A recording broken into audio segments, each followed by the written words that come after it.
नमस्कार दोस्तों, जय जोहार। मैं कौशल तिवारी और बिहनिया संझा में आपका स्वागत है। छत्तीसगढ़ को भारतीय जनता पार्टी का पूर्णकालिक प्रदेश अध्यक्ष मिल गया है। वही प्रदेश अध्यक्ष जो कार्यवाहक के रूप में काम कर रहे थे या जिनके कार्यकाल को प्रभारी अध्यक्ष के रूप में गिना जा रहा था, जगदलपुर के विधायक किरण देव को ही प्रदेश अध्यक्ष घोषित कर दिया गया है। किरण देव साय सरकार में यानी डबल इंजन के सरकार में मंत्री पद की दौड़ में भी शामिल थे। तो प्रदेश अध्यक्ष की दौड़ को लेकर कई तरह के मीडिया कयास लगाए जा रहे थे। कोई कह रहा था कि डॉक्टर रमन सिंह और विजय शर्मा को बैलेंस करने के लिए संघ लाबी ने संतोष पांडे को अध्यक्ष के रूप में प्रस्तुत कर दिया है। तो कोई तो भाटापारा के उस नेता का नाम शिवरतन शर्मा का नाम भी दौड़ में बताया जा रहा था। यही नहीं, कई तरह के नाम थे, कभी किसी को बैलेंस करने के नाम पर तो कभी किसी को बैलेंस करने के नाम पर। लेकिन एक बात तो तय हो चुका था कि अध्यक्ष आदिवासी समाज और साहू समाज से कम नहीं होगा। और इसी कड़ी में किरण देव सिंह को ही यह जिम्मेदारी सौंप दी गई। अब ये पूर्णकालिक अध्यक्ष कहलाएंगे। लेकिन मंत्रिमंडल के विस्तार और निगम मंडल में नियुक्ति को लेकर जो कयास थे, किरण देव के नाम हट गए हैं।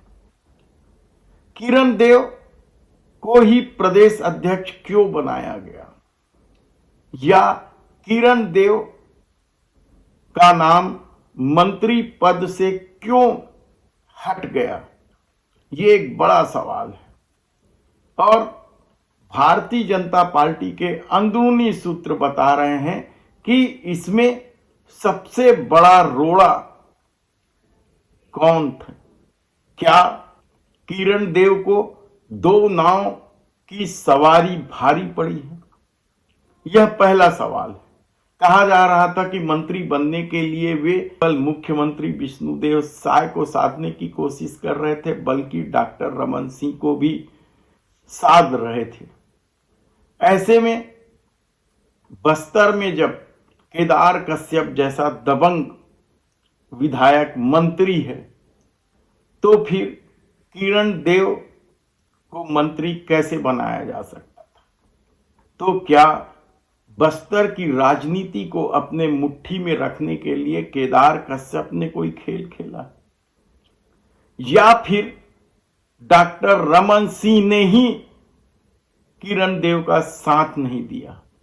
सवाल इसलिए उठ रहे हैं क्योंकि मंत्रिमंडल के विस्तार को लेकर जिन नामों की चर्चा हो रही थी, उसमें किरण देव का नाम सबसे ऊपर था। और कहा जा रहा था कि जिस तरीके से मोदी सरकार नए चेहरे को प्राथमिकता देती है, उस लिहाज से भी किरण देव फिट बैठ रहे थे। तब किरण देव के मार्ग में क्या ओपी चौधरी बड़ी बाधा थे, या फिर विष्णुदेव साय कुछ और रणनीति के तहत काम कर रहे हैं?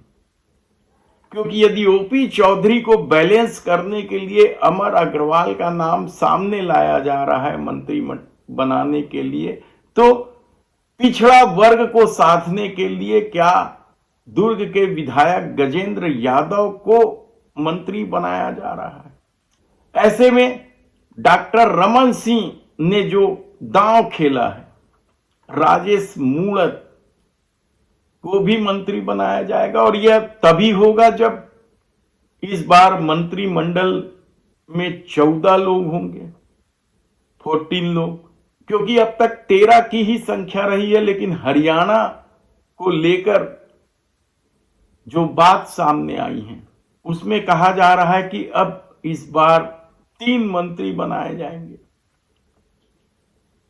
तो 2 पुराने चेहरे होंगे और एक नए चेहरे गजेंद्र यादव के रूप में, और 2 पुराने चेहरे अमर अग्रवाल और राजेश मूणत होंगे। या फिर किसी और समाज को साधने के लिए कोई नया नाम होगा। फहरिस्त लंबी है, दावेदारों की संख्या दर्जन भर है जो मंत्री बनने के लिए तरह तरह के खेल कर रहे हैं। उसमें पुराने नाम बेहद ही चर्चा में है, जिसमें अजय चंद्राकर को लेकर कुर्मी समाज भी दबाव बनाया हुआ है और कहा जा रहा है कि यदि अजय चंद्राकर को मंत्री नहीं बनाया गया तो आने वाले दिनों में जो खूबचंद बघेल स्वास्थ्य योजना का नाम बदला गया है उसे लेकर कुर्मी समाज बड़ा आंदोलन कर सकती है, या इस आंदोलन को तभी दबाया जा सकता है जब अजय चंद्राकर को मंत्री बना दिया जाए। विक्रम उसेंडी के साथ सबसे बड़ी दिक्कत यह है कि बस्तर से पहले ही केदार कश्यप का नाम है और मुख्यमंत्री खुद आदिवासी वर्ग से आते हैं। ऐसे में विक्रम उसेंडी जो रमन सरकार में वन मंत्री भी रहे हैं, उनका नाम कैसे शामिल होगा? वे पूरी ताकत लगा चुके हैं। इसके अलावा महासमुंद क्षेत्र से अग्रवाल लॉबी पूरी ताकत लगाई हुई है बसना के विधायक को लेकर, क्योंकि कहा जा रहा है कि यदि एक अग्रवाल बृजमोहन अग्रवाल को हटाया गया है तो दूसरा अग्रवाल लाना है, और दूसरा अग्रवाल अमर अग्रवाल होगा या बसना का वह विधायक होगा, कहना मुश्किल है। राजेश मूणत का नाम अल्पसंख्यक कोटे से शामिल करने का दावा किया जा रहा है, लेकिन भारतीय जनता पार्टी अल्पसंख्यक कोटे को मानती ही कहां है, यह आरोप कांग्रेस लगाते रही है। और जिस तरीके से परिस्थितियां बनी हैं उसमें राजेश मूणत कहां फिट बैठेंगे, क्योंकि राजेश मूणत और अजय चंद्राकर को लेकर जो चर्चा है वह जुबान को लेकर ही चर्चा है, और कहा जाता है कि उनकी जुबान को लेकर ही सरकार पीछे हट रही है इन नामों को लेकर।